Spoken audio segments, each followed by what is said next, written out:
Panginoon, huwag mo akong pabayaan ngayon. Panginoon, maraming salamat sa bagong araw ngayon na nasa buhay ko. Maraming salamat sa mga bagong pagkakataon na kasama ng araw na ito. Salamat sa bagong gising ko na kasama ang mga bagong pag-asa.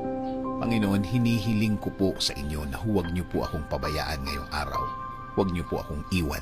Huwag niyo po akong pabayaang mag-isa. Ayaw ko po, Lord, ng nag-iisa. Alam ko po na kapag kasama ko kayo, ang lahat ay magiging maayos.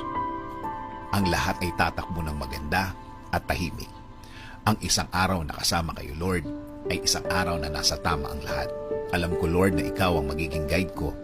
Alam ko, Lord, kung ikaw ang maglilid ng buhay ko, mapupunta ito sa maayos at tahimik talaga ang lahat.